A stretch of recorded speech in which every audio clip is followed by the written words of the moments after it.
All right. Hello, everyone, and welcome to the weekly expert chat that you have with myself and with Evan Silva. We are here to talk to you about seasonal questions, daily fantasy questions, maybe get a preseason DFS take or two. I gave out Lucky Whitehead last week, who scored a punt return touchdown. The first thing I want to ask you about, Evan, how for real is Dak Prescott? Um, I think that what he's done so far is really impressive. I think that he's had great protection. I mean, he's had a lot of throws where he's, just had all day to throw. But I mean, the way that he has been able to execute, and I mean, the coaching staff has put him in a lot of good situations. He's out there playing with Dez, that helps for sure. But I think that he has played with confidence. He's played fast.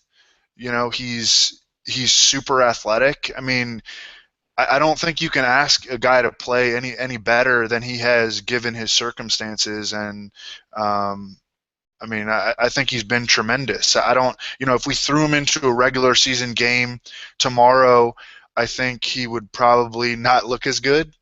But I mean, I think the Cowboys have to feel good about where he is right now for sure. I mean, I don't think there's been a quarterback so far this preseason that has been as impressive. I mean, I think that he reminds me a little bit of how Russell Wilson looked in his rookie preseason. Not saying that Dak Prescott is the next Russell Wilson, but I remember watching Russell Wilson play, and everything that he did was efficient. He was very decisive. He gets the ball out quickly when the situation asks for that. He's athletic. He's got a better arm than Russell Wilson. I mean, he's got an absolute cannon. Dak Prescott does, and I mean, I don't know how you couldn't come away with these two games feeling really, really good about him. Yeah, no, I totally agree. As a Cowboys fan, I've kind of been waiting for them to have a viable backup quarterback for like 7 years. Like for a long time, it was John Kitna.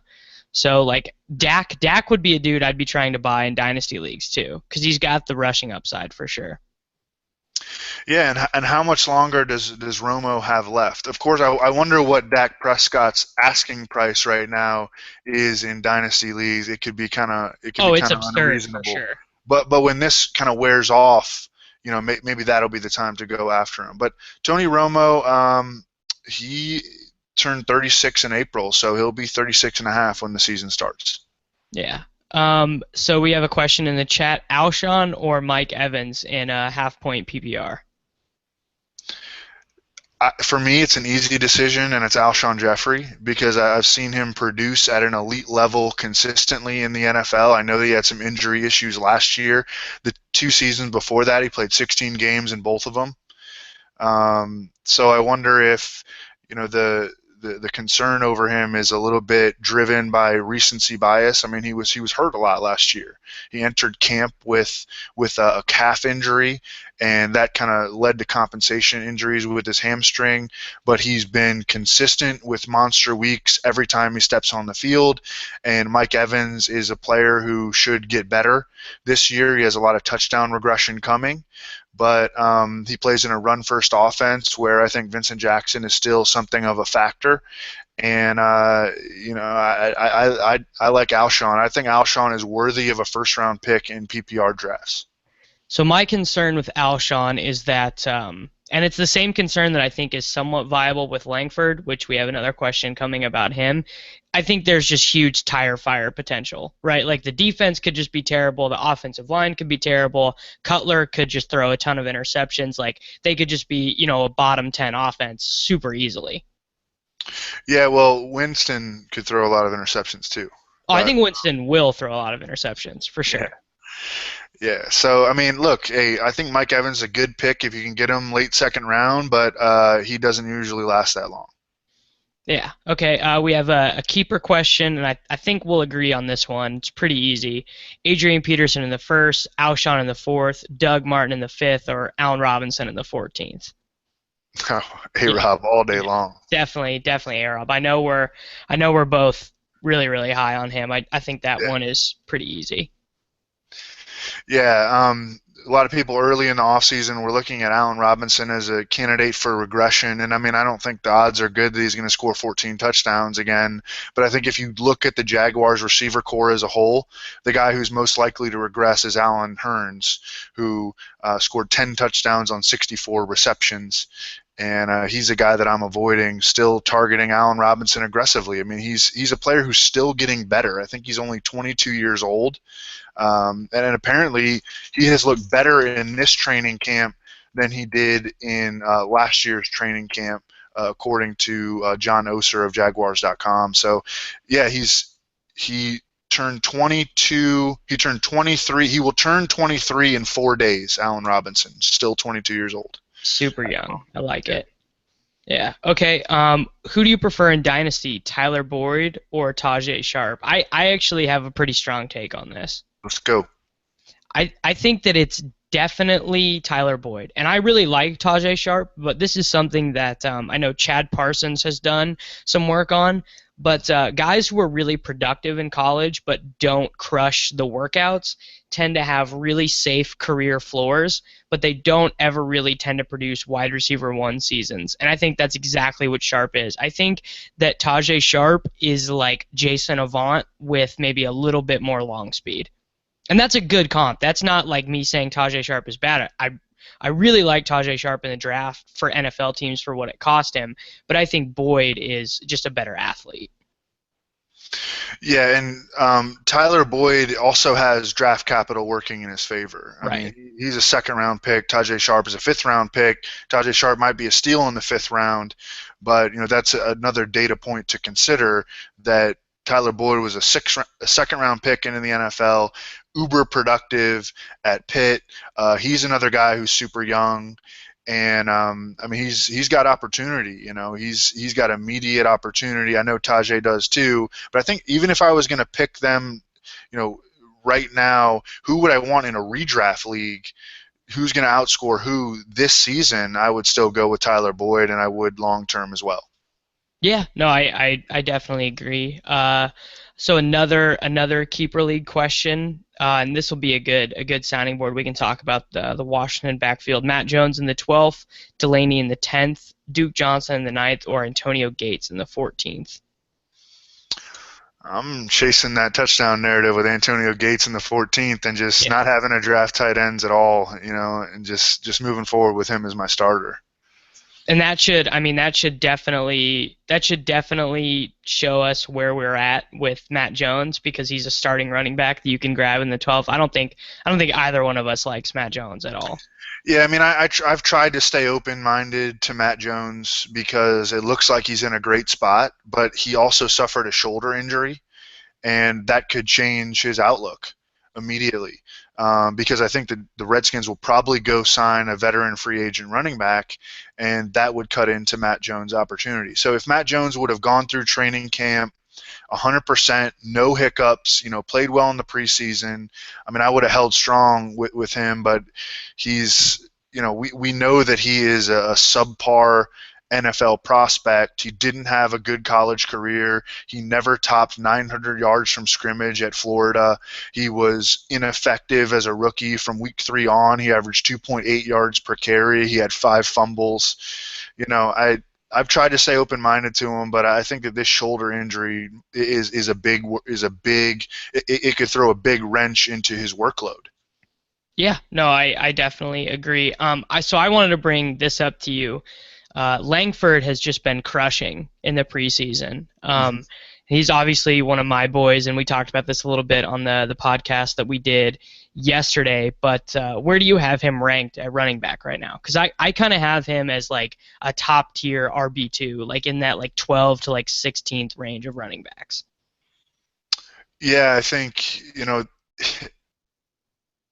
he's a guy who I was going to try to be a little conservative on. But he's also a player that we're trying to learn more about, because all offseason the beat writer said that the Bears were going to use a running back by committee. Jeremy Langford, from an efficiency standpoint as a rookie, wasn't great, so I think it made sense to expect the Bears to use a committee. And then the Bears come out, they have 39 first-team snaps in the first 2 preseason games, and Jeremy Langford's in on 36 of them. That stat is according to Adam Levitan, who no one does a better job of charting these games than him. I have Jeremy Langford as RB17 right now in PPR leagues. This is a good one. Who would you take between Jeremy Langford and Thomas Rawls right now?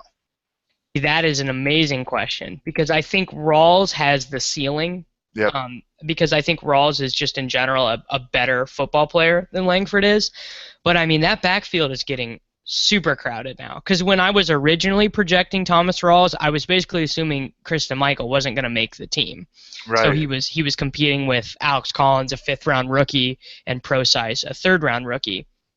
But now that we are thinking maybe Michael takes some early down work too, dude, I think you want to take Langford because the PPR upside is like Langford's going to play passing downs, and Rawls probably even in his best case scenario didn't top 20 catches. Yeah, I have them right now back to back. I have Rawls at RB16 and Langford at RB17. But I've struggled with ranking them right now at this point. I mean, Thomas Rawls has that big touchdown upside for sure. And I mean, like I would say I don't have my MFL page pulled up in front of me, but I would guess those are my 2 most owned running backs. Just because if you're going 0 running back, you get 4 wide receivers you like, and both of those guys are there that you can take in the 5th and the 6th. Yeah. So as you feel, Jeremy Langford's ADP starting to climb, because you know that it will. Yes, definitely. I mean, he's not going to be a 7th and 8th round pick anymore. Which sucks because like that was making drafts so easy. So where would you be willing to take him, you think?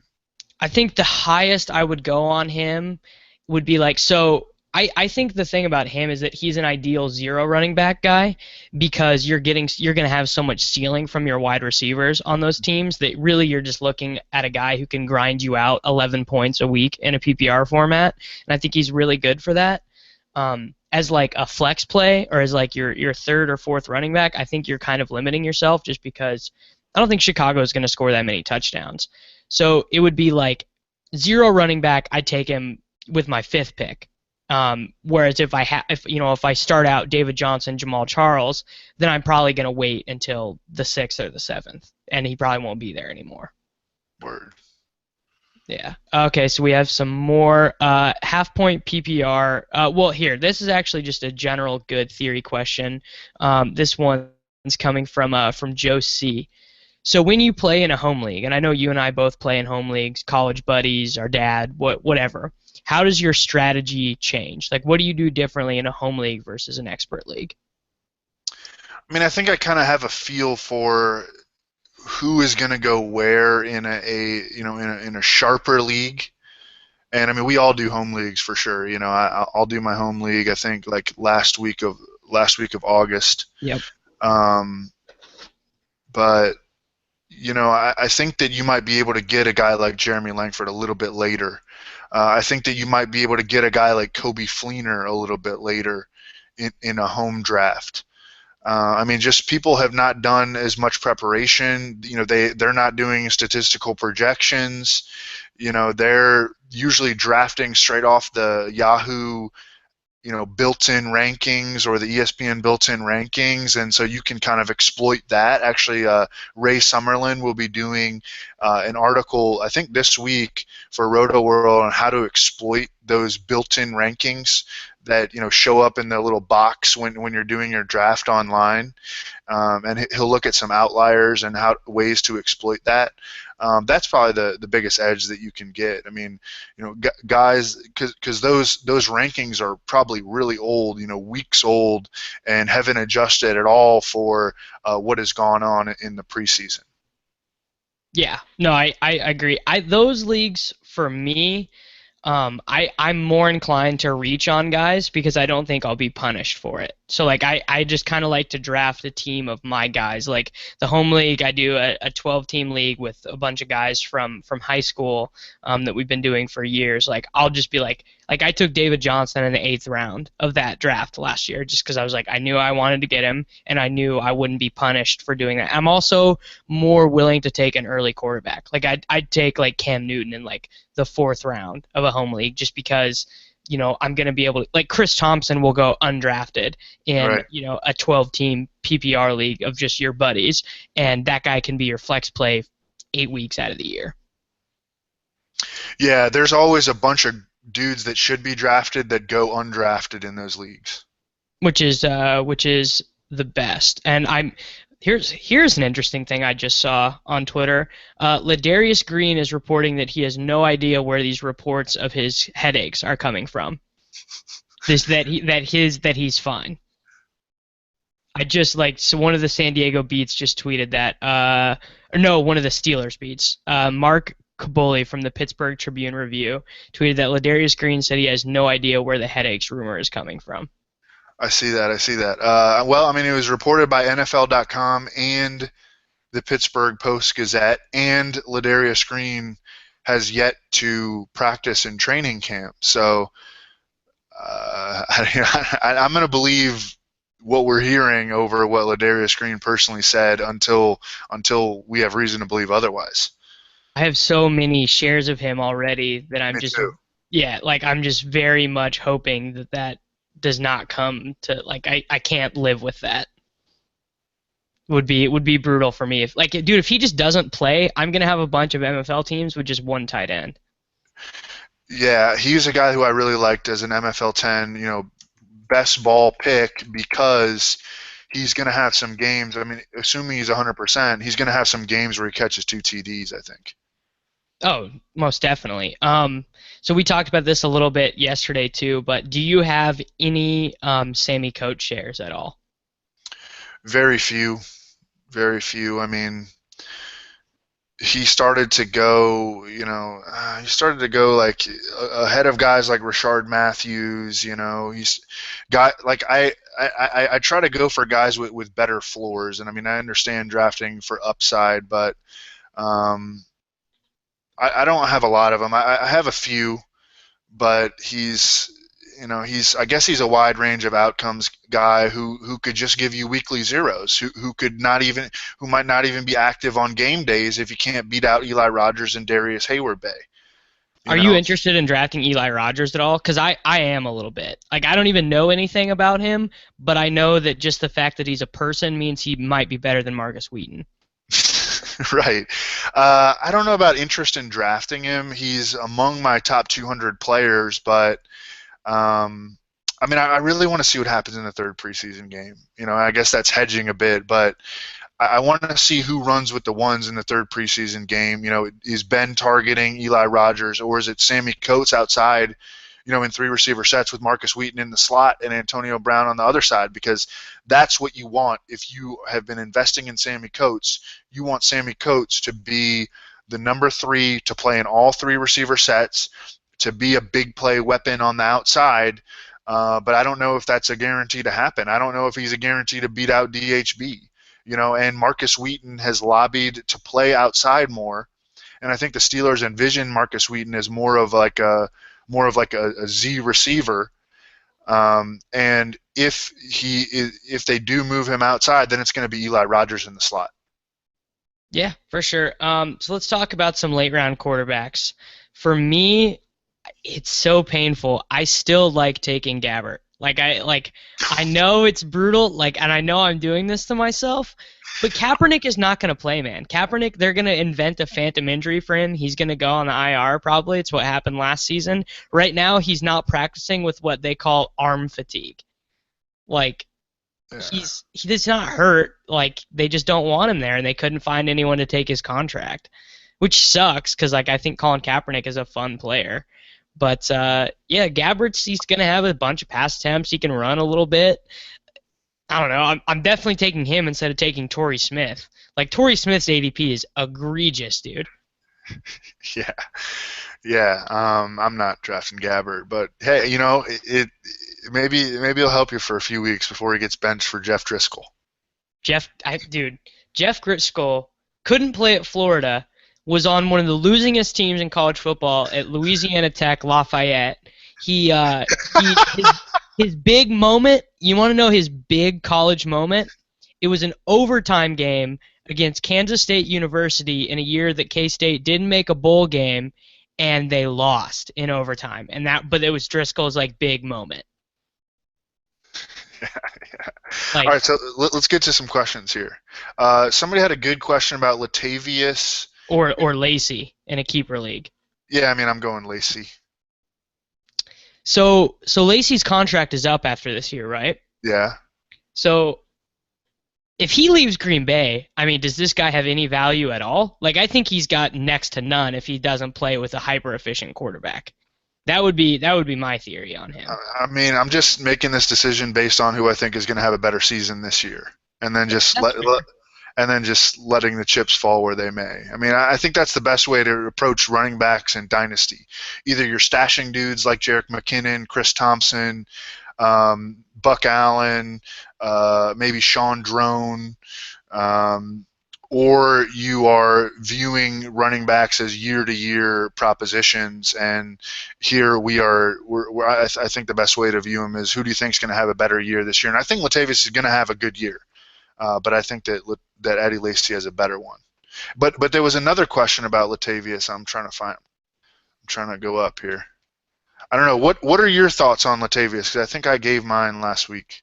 So I loved Latavius the prospect, right? Like this dude was a sick prospect. I wrote like a bunch of his articles about him. I drafted him a bunch as a rookie when they like let Marcel Reese play over him. Yeah. Which was like, I mean, Marcel Reese is like fine. I guess it was cool for him to get run for a year, but Latavius is kind of studly. The issues with him are one, I don't think Derek Carr is great. I don't think that offense is going to be super efficient, but they're going to be in a lot more positive game scripts this year than they were last year because that defense looks really good. So I think they could be playing with like, I don't know. I think the Raiders might win that division. There's a hot take. I think the Raiders might win the AFC West. With a bad quarterback and a bad running back.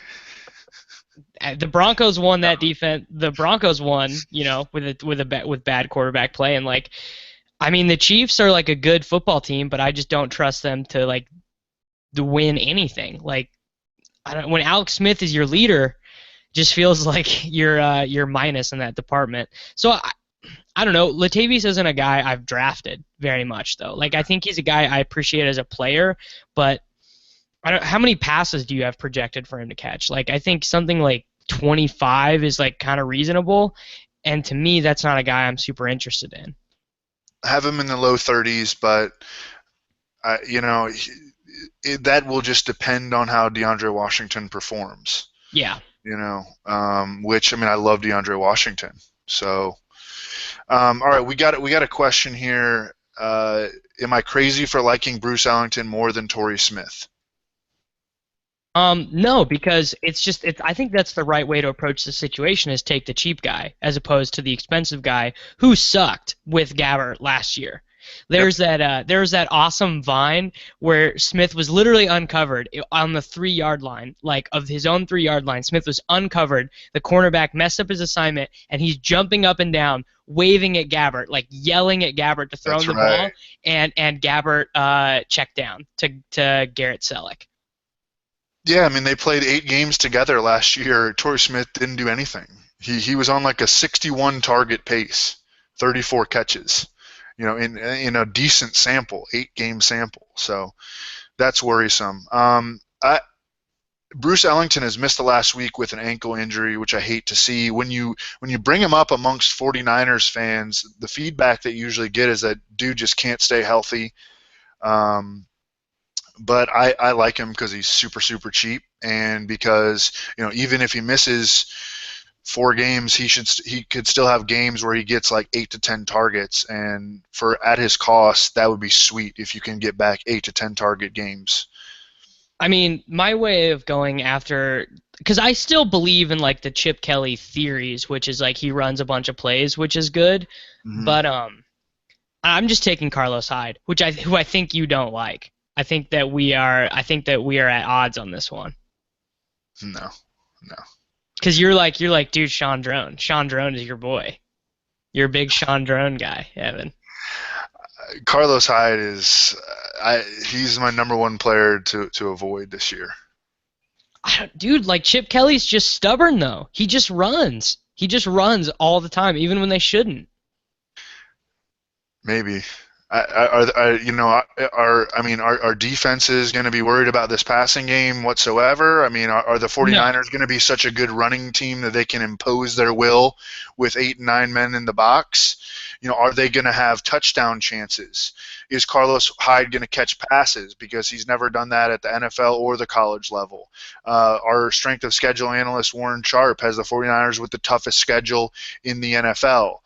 Carlos Hyde has been injured This is so brutal. consistently since he entered the NFL. He even pulled his hamstring running the 40 at the combine. Last year, he dealt with a stress fracture in his foot. As a rookie, he only earned 83 carries behind Frank Gore, who, I mean, Hey, some people still think Frank Gore is good. well, I mean, I kind of like him in fantasy, but he earned 83 carries and still ended up on IR with knee and back injuries. Here are the first 6 games for the 49ers, okay? Hold your nose. Against the Rams, pretty good defense. At Carolina, you don't want to start Carlos Hyde at Carolina. At Seattle, are you going to want to start Carlos Hyde at Seattle? Against the Cowboys, could have a decent game if the 49ers don't get smoked. Against the Cardinals, are you going to want to start Carlos Hyde against the Cardinals? At Buffalo, and this will be with Marcel Darius back. So I don't, I see 3 games in there pretty much for sure: Cardinals, Panthers, and So maybe Seahawks. maybe send out some low ball trade offers after he sucks for a month. And then hopefully, yeah, I mean, hopefully he doesn't get hurt in that 6-week window. All right, now I'm like kind of off Carlos Hyde now. Like you sold me. I was just talking with Dink about Carlos Hyde like half an hour ago. What And did I he was like, say? well, I mean, Drew doesn't know. No, he like me also still believes in like the Chip Kelly math part of it. But like that only goes so far if you're gonna have 21 carries for 64 yards. You know, Yeah, yeah, like that that's sucks. still like nothing. Just got a question in the chat.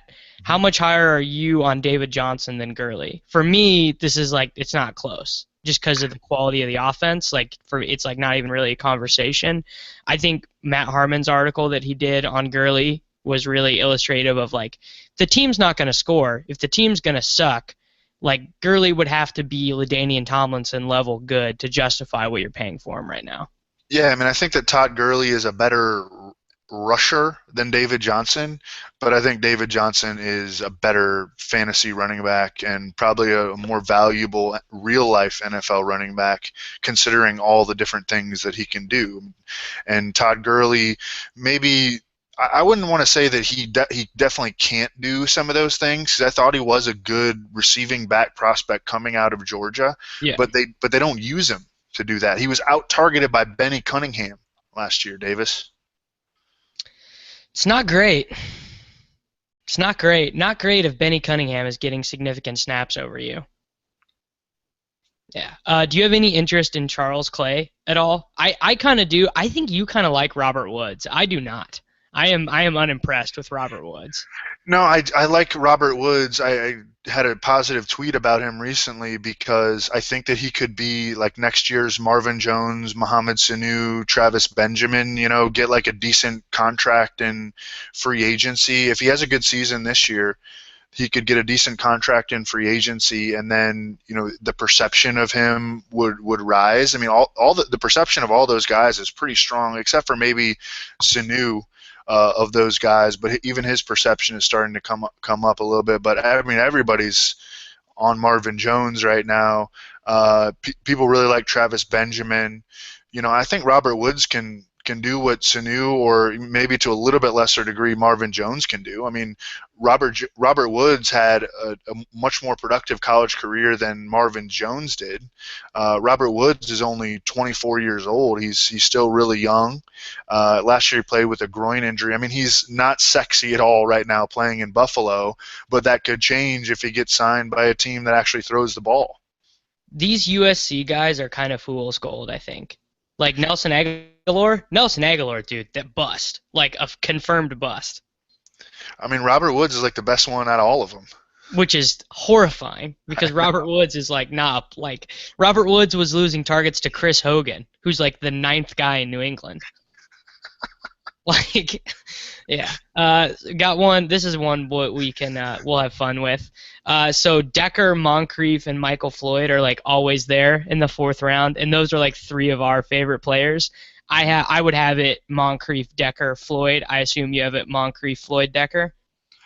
You love Michael Floyd. Michael Floyd burnt me so bad 2 years ago. I still am like healing. No, I have it Moncrief, Decker, Floyd. Okay. Yeah.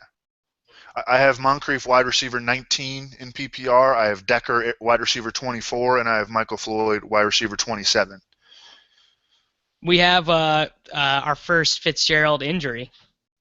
It's officially there. He got like a hamstring strain or something. MCL, but Yeah. I'm not worried about it. He was like working out before the game. He'll be good to go. So how much are the Cardinals going to regress? Because I think that's a huge question for fantasy. Because like they had 5 guys that you could use every week in fantasy last year. Yeah, they were number 1 in the NFL in yards per play. You know, tough to repeat a statistic like that, especially in a division like the one that they play in. Right, like they crushed good defenses. John Brown has been out for like 18 days with a concussion. That's starting to worry me a little bit. Carson Palmer had like 10 turnovers in the Cardinals' last 4 games, including the playoffs. He's old. He can't move.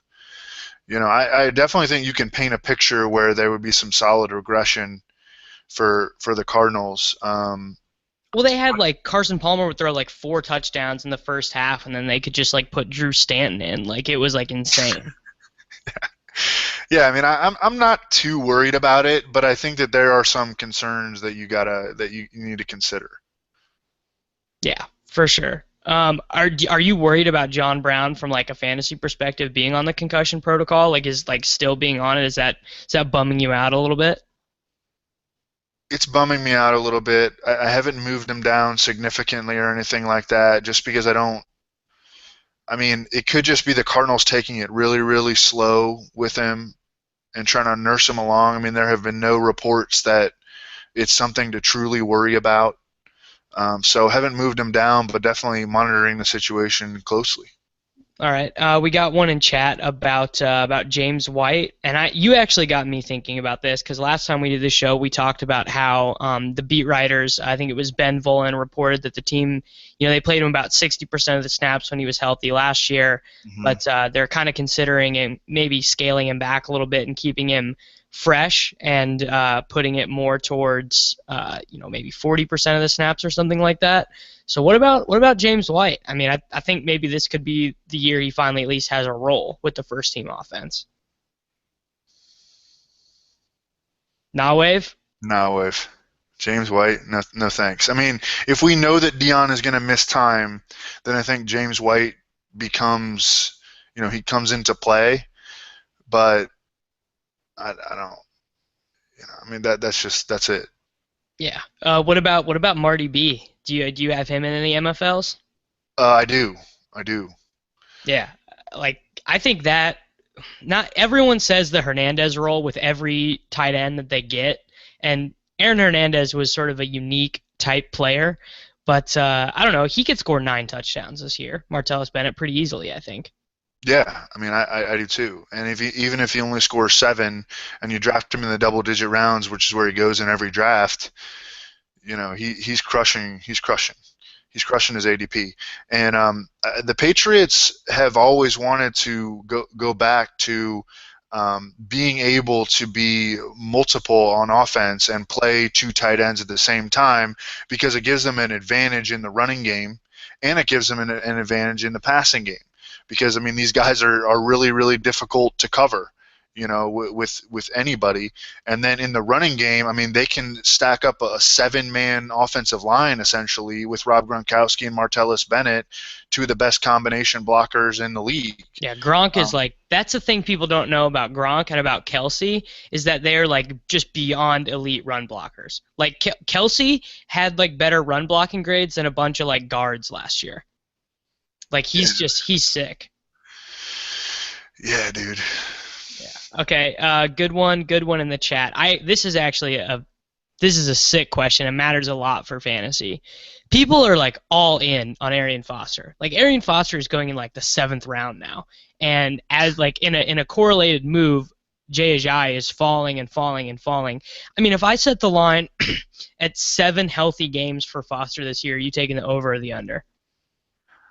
I guess I'm an optimist on him. I mean, I have him RB 29 right now. I have him behind guys like Gio and Duke Johnson and Jeremy Hill, and then above like D'Angelo Williams and Rashad Jennings. But I mean, I think that's the vicinity where he belongs. Along with Melvin Gordon, Matt Jones. I mean, I think that's where he belongs. Like, the risk with him. You know that he can catch passes. You know that if he's healthy, which he has been so far through camp. I mean, this is his healthiest camp in years. If he's healthy, I think that he will be useful in fantasy, and I think he makes sense as a zero RB target. All those running backs do, man. This is such a good year to go zero RB. You can get Jonathan Stewart 7th, 8th round, Charles Sims, Gio Bernard always gets overdrafted to me. You can get a workhorse back like Jeremy Hill. You get Arian Foster in the 7th. You get Rashad Jennings in the 8th. You get LeGarrette Blount, who, every week that the Patriots are favored, he has a chance to score 2 touchdowns. You can get him like in the 9th round. It's just such a good year to go zero RB. Yeah, no, I definitely agree. And part of that is because of this next group of guys that we just got a question about. Lockett, Sterling Shepard, and Corey Coleman all tend to go together.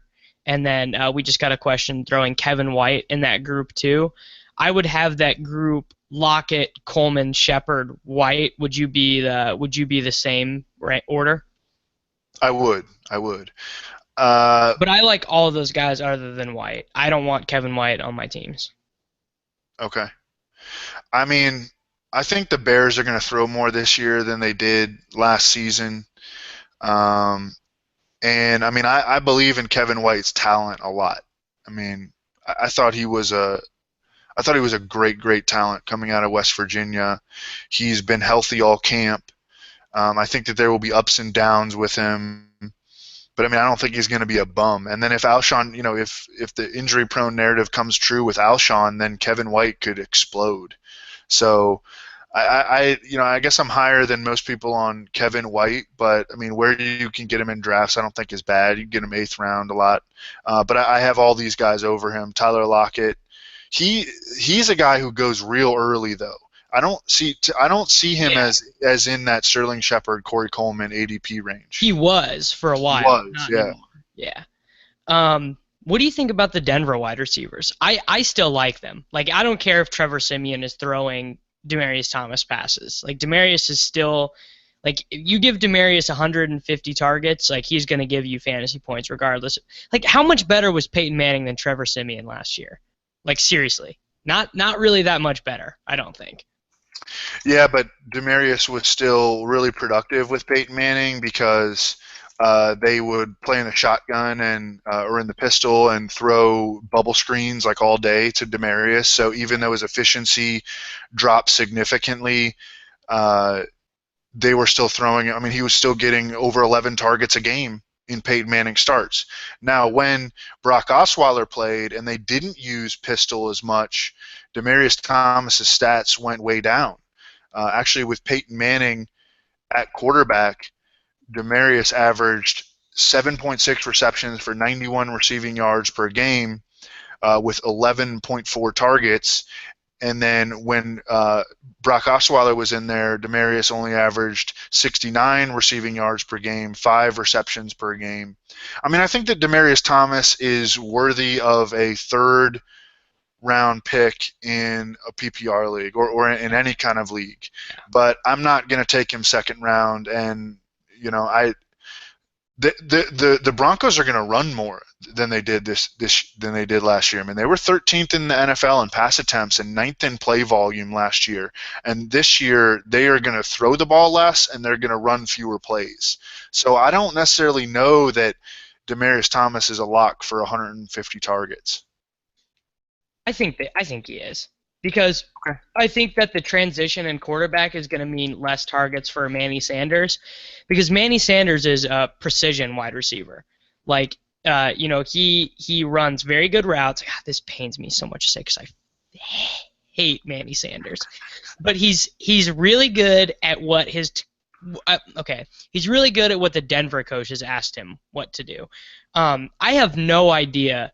Like, he played like Marcus Wheaton for 4 years in Pittsburgh. If anyone tells you that they had an indication that Sanders was going to be capable of what he was in Denver, they'd be lying to you, because they did not see that in anything that he did in Pittsburgh. He played with a Hall of Fame level quarterback and didn't play for 2 years, and then was below the Fantasy Douche has a really good stat on this, but it's like expected fantasy points per target, more or less. It's a little bit more intricate than that.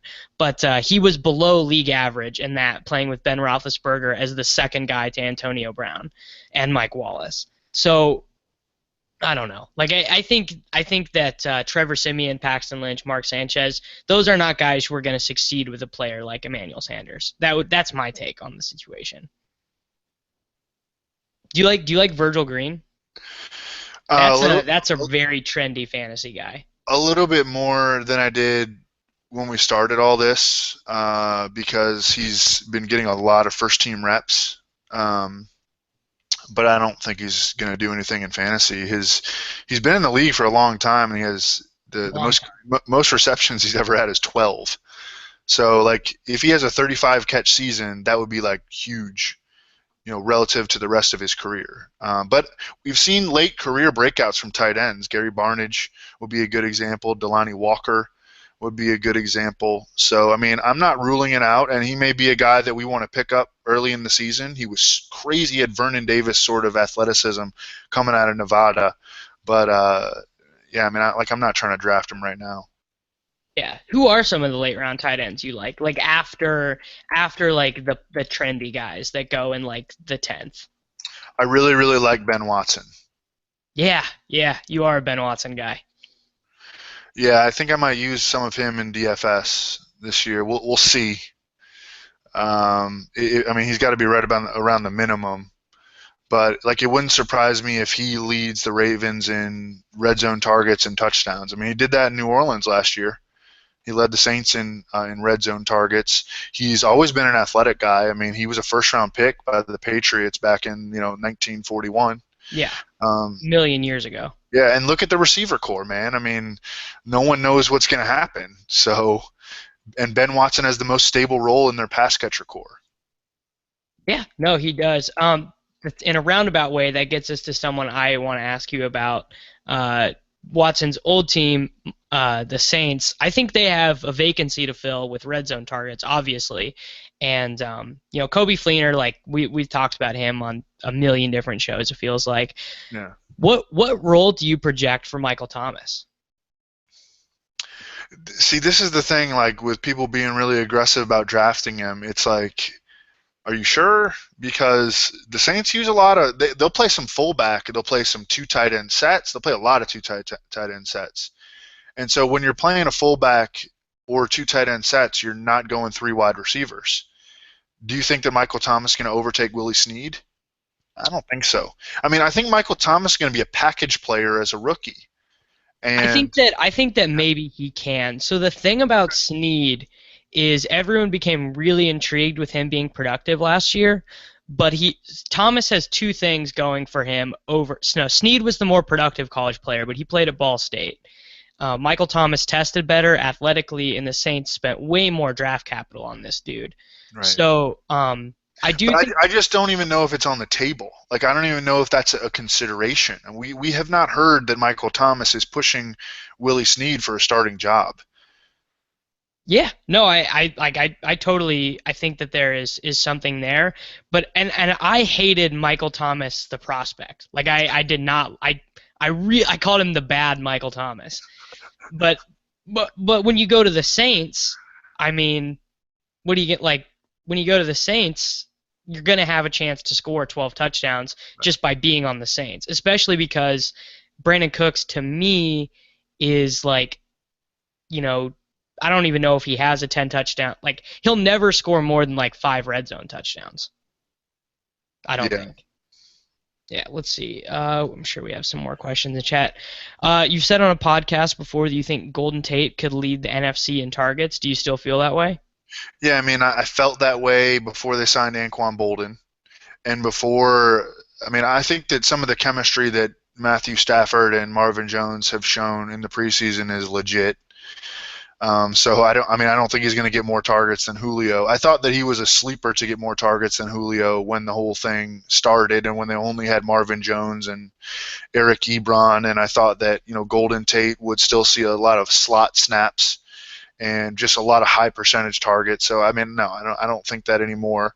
I do still like Golden Tate a lot as a fantasy pick because I think that he's going to be a high floor guy who gives you some. I mean, he's going to have more big play opportunities playing more on the perimeter, and I think that they'll still move him inside enough that he'll be able to have games where he racks up a lot of catches. But not quite as excited about him as I was when everything seemed like it was going to be great for Golden Tate. Do you have any reservations about having Dante Moncrief and T.Y. Hilton on the same team? No, no, None at all. no. Yeah, I mean, I'm buying in. Like this will definitely be the first year where I've ever been like, no, I think that Andrew Luck and that offense is going to be okay. I think that the coaching staff has kind of figured out what they need to do, and if Luck stays healthy, both of them are going to be minimum wide receiver twos. Yeah, I mean yeah. I don't know. I mean, I guess it limits your weekly. Like if the Colts passing game has a bad game, then you could be in a tough spot. But usually one of those guys is going to at least have a solid game, and there will be games where they both blow up.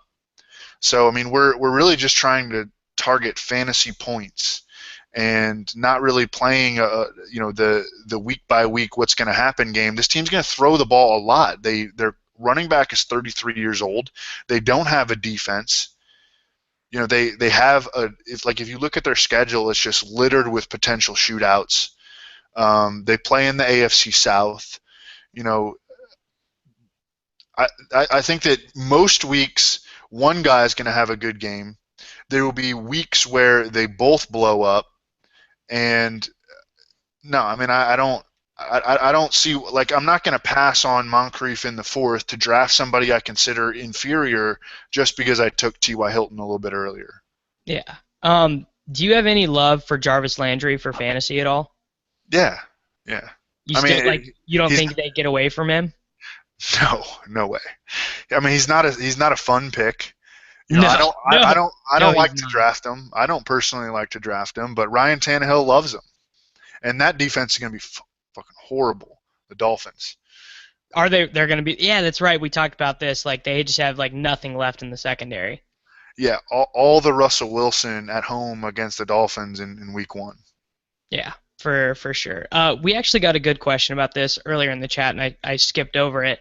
So when you're playing cash games for NFL, do you have a preference between head-to-head and 50-50s? I know that I have an answer. I bet it's probably harder for you to play head-to-heads because people see Evan Silva and they just scoop immediately. No, They're they just do. like, They do. yeah, No, well, they're just like, I want to play against Evan Silva, and I want to tweet about the fact that I played Evan Silva. yeah, it's funny. In last NFL season, I played almost all head-to-heads, actually all head-to-heads for my cash games. I thought I had okay results. Like I was, I was pleased. But then I played 50-50s in NBA, and I loved it. Yeah. So I don't really know, man. I'm still trying to find the right balance. So I don't really know.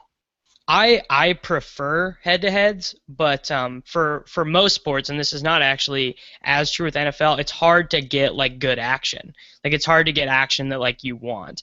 In NFL, I think it's a lot easier for NFL. Like I think that if you just post, $25 games, more or less, you're gonna kind of get what you want.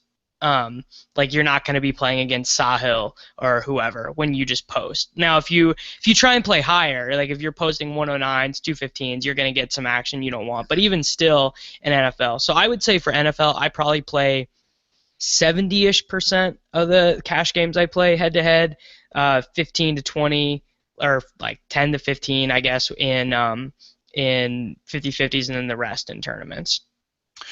Good Amari Cooper question here. Let's hear it. Yeah, I mean he's not. I mean, is he an elite wide receiver two for you? Is he a borderline wide receiver one? Because that's where I see him drafted a lot. For me, I mean, I just don't. I really am really turned off by how bad he is in the red zone. Like for me, that's like just a complete no go. Yeah, it's scary for me too. I mean, he was out targeted by Michael Crabtree last year. Michael Crabtree had more than twice as many red zone targets than Amari Cooper.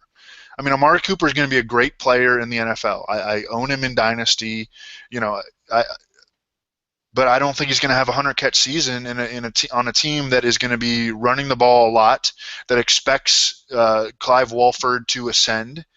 That Michael Crabtree is the volume receiver right now in that offense, and Amari Cooper draws the number one corner every single week. I mean, even as a rookie, that Revis would go chase him. So I mean, I love him, but I'm not ready to project him to take that leap toward Brandon Cooks last year, who was a top 12 fantasy receiver, toward Mike Evans, who at least has one top 12 fantasy receiver season on his resume, toward T.Y. Hilton, who has 10 touchdowns in Andrew Luck's last 16 games played and has 130 plus targets in 3 straight seasons and is probably going to set a career high for targets this year. Do you know what? Do you know what one of my favorite narratives of all time was? What? It was the you should play Sammy Watkins against Darrelle Revis because Watkins crushes Revis in DFS. That was like my favorite like terrible narrative ever. He'd have like 3 for 16 against him, but everyone would be like, "Oh, he burned him. You look at how he shook him on this route. Look at how he had that hip fluidity. He killed him." Like it was always just like, he's like, "What are you doing, mate?" Where do you guys think Jay Stu should be going? What do you think about Jay Stu? I think Cam scores too much. Yeah. Like I just think why on earth, if you're on the 5-yard line, would you ever give Jonathan Stewart the ball when you have Cam Newton? Like doesn't that just feel like like the Carolina coaching staff, unlike 95% of NFL coaching staffs, understands the strengths and weaknesses of their players. They don't ask Ted Ginn to run crossing routes. They ask Ted Ginn to run 9 routes. They don't ask Kelvin Benjamin to run perfect routes. They ask him to be big. Like, I don't know. They just really dial. I think Stewart doesn't really have a ceiling unless he scores some long touchdowns. Yeah, the concern is his ceiling. But again, if you start like 5 wide receivers and an elite tight end, and Jay Stu's sitting there for you in the 7th or 8th round, and I mean he's gonna get 17 touches a game. He's a great 0 RB target.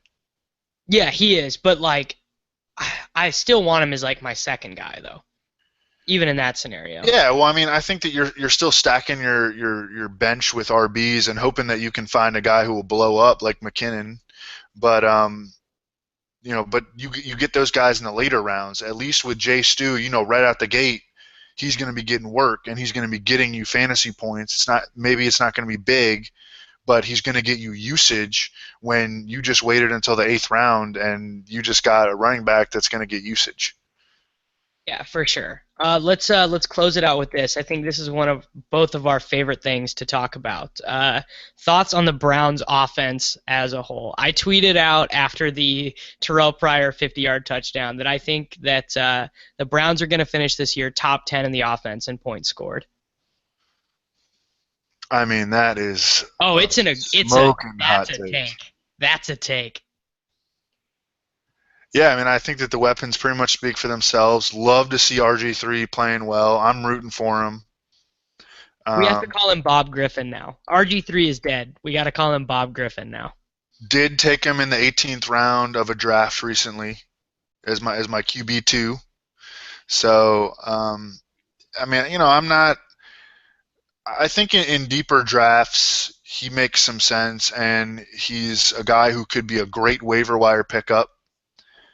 Yeah, I mean, it's just, you know, a guy like this has upside. He's not going to get drafted in most leagues. Just another reason to wait on quarterback.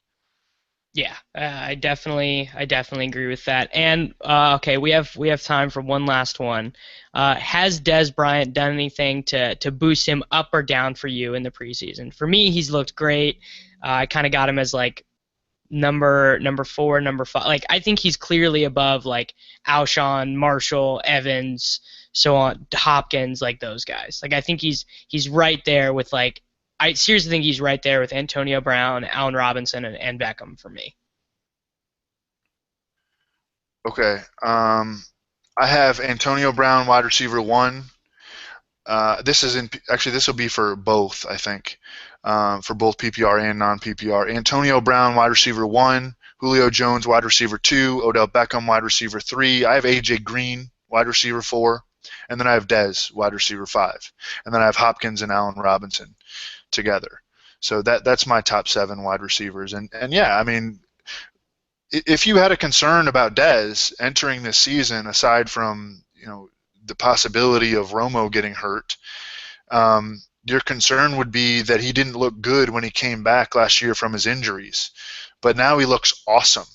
So yeah, that was a guy I wanted to look at in the preseason a little bit and ease my concerns about that. And, you know, yeah, I'm drafting him with confidence, Dez Bryant.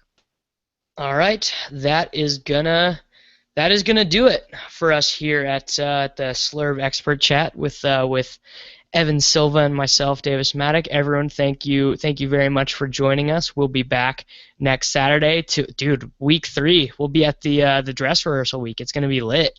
I know, man. It's gonna be crazy. It's getting close. All right, everyone, thank you very much for joining us, and we'll be back next week.